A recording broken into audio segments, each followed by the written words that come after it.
جس کی موت یقین پر آ جائے وہ یقیناً جنتی ہوتا ہے۔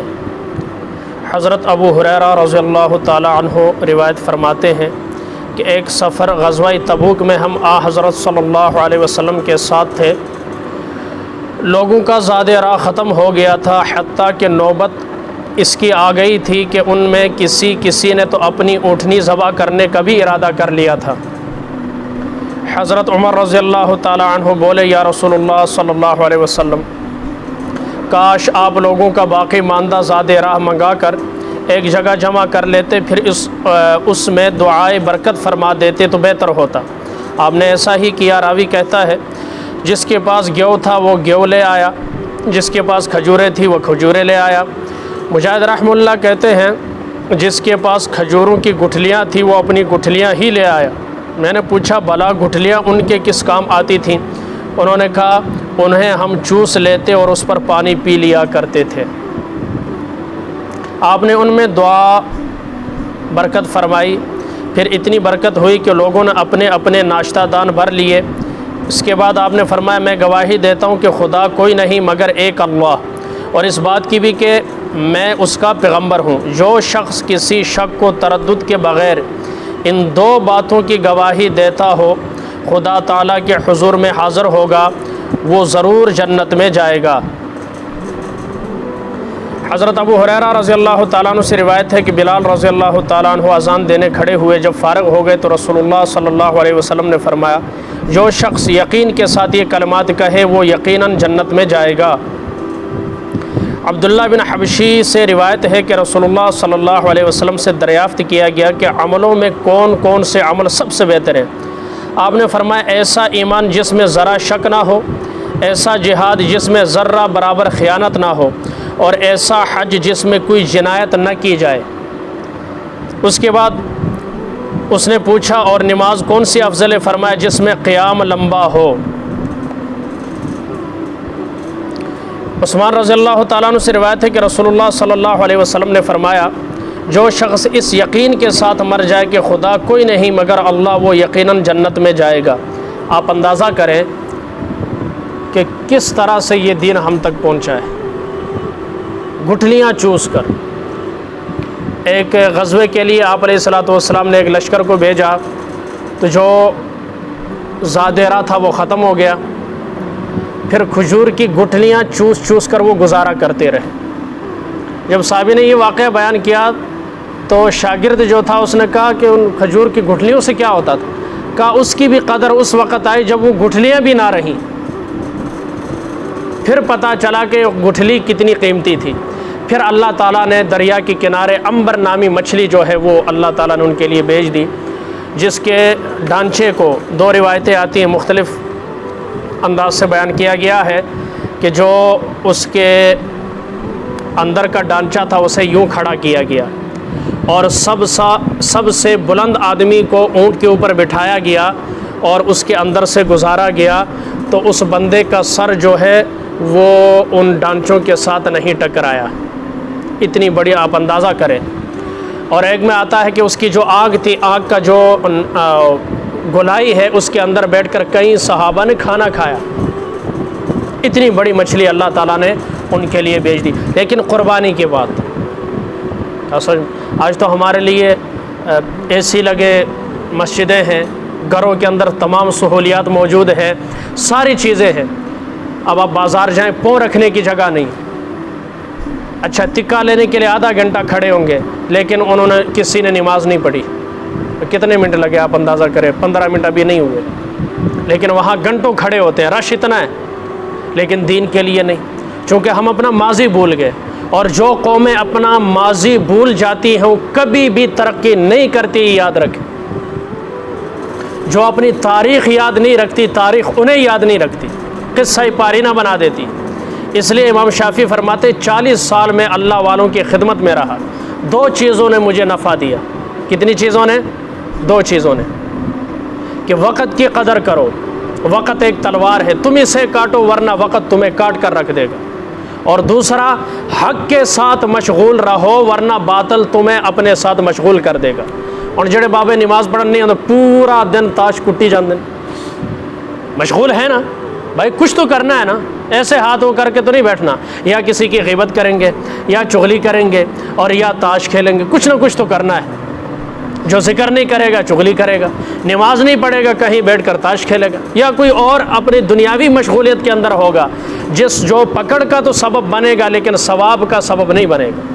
اس لیے حق کے ساتھ اپنے آپ کو مشغول رکھنا، دینی مجالس کے اندر بیٹھنا، قرآن کی تلاوت کرنا، ذکر کرنا، نماز پڑھنا، اس کے بعد گئے والدین کی خدمت کرنا، ان سے نصیحت، ان کو دبانا، کہنا مجھے کوئی نصیحت، اپنا زندگی کا کوئی تجربے کا واقعہ، یہ وہ چیزیں ہیں جو آپ کو ایک عظیم انسان بھی بنائیں گے اور ایک عظیم مسلمان بھی یہ چیزیں اور یہ باتیں آپ کو بنائیں گے۔ اس کے لیے ہمارے پاس وقت نہیں ہے۔ اب یقین کی بات ہے، جماعت والے کہتے ہیں نا، ایک اللہ سے ہونے کا یقین، مخلوق سے اللہ کے حکم اور ارادے کے بغیر کچھ نہ ہونے کا یقین۔ اب یہ بات لوگوں کے بات ذہنوں میں یہ سمجھ نہیں آتی کہ یہ بات کیا ہے۔ تو اقبال کا شعر لے لے، اسی کے اندر ہے، دشت تو دشت ہے دریا بھی نہ چھوڑے ہم نے، بحر ظلمات میں دوڑا دیے گھوڑے ہم نے۔ یہ یقین تھا کہ دریا کچھ نہیں کر سکتا جب تک اللہ نہ چاہے۔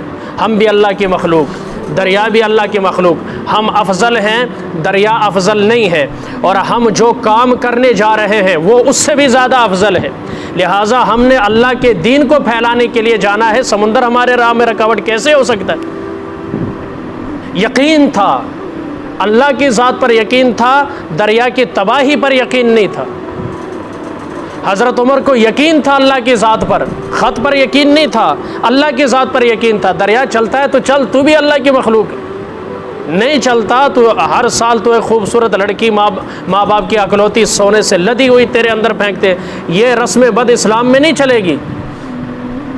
آج لوگ رسموں کے پیچھے لگے، حضرت عمر نے ختم کی، کہا چلتا ہے تو چل ورنہ ہمیں تیری کوئی ضرورت نہیں، جڑا اللہ دا نافرمانو دے اساں کی کرنا ہے۔ کیوں جی؟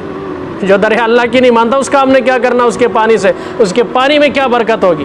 وہ دن ہے، آج کا دن ہے، دریائے نیل خشک نہیں ہوا۔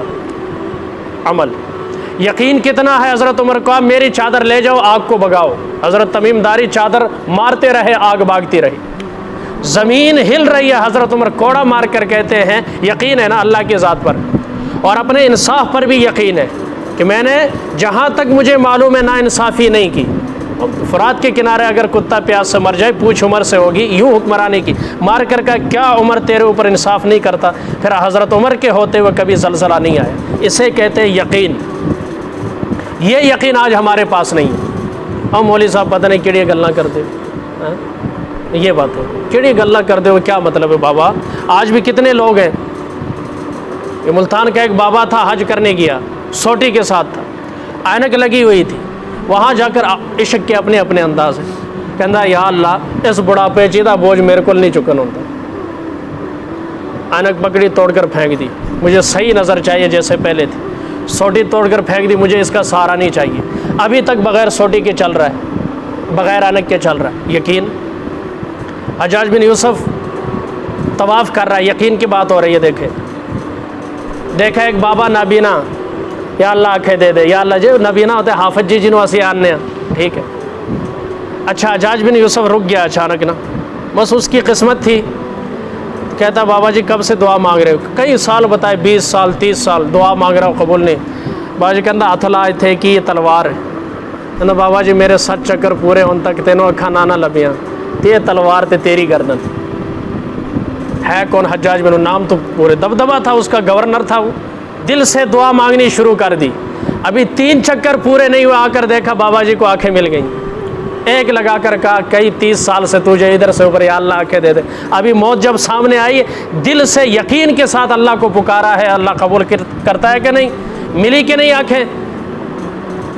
پتہ چلا جو بیت اللہ جا کر بھی یقین سے نہ مانگے تو اللہ تعالیٰ اسے بھی عطا نہیں کرتا، اور گھر بیٹھے اللہ سے یقین کے ساتھ مانگے، جیسے اس صحابیہ نے مانگا جس کا بچہ فوت ہوا، نئی مسلمان ہوئی تھی، کہنے لگی یہ نہیں ہو سکتا، اللہ میرے ساتھ ناانصافی نہیں کر سکتا، کافر تانا دیں گے، دین بدلا تھا، مسلمانوں کی دین میں گئی تھی، جوان بیٹا گواہ بیٹھی، شریکان دے تانے بھی بندے نو مار دیں۔ اب اس نے جو دعا کی ادھر بچہ اٹھ کر بیٹھ گیا، کئی سال زندہ رہا، بعد میں فوت ہوا۔ یقین تھا اللہ کی ذات پر، اللہ مجھے غیروں کے سامنے، اپنے دشمنوں کے سامنے رسوا نہیں کرے گا۔ مجھے غیرت آتی ہے تو اللہ تو سب سے بڑا غیرت مند۔ یہ یقین تھا۔ آج یہ یقین کی کہ واقعات ہزاروں گڑھ، کتنے واقعات سناؤں آپ کو، جتنے سنائے جائیں گھنٹوں سنائے جائیں کم ہے۔ یقین کی کمی ہے۔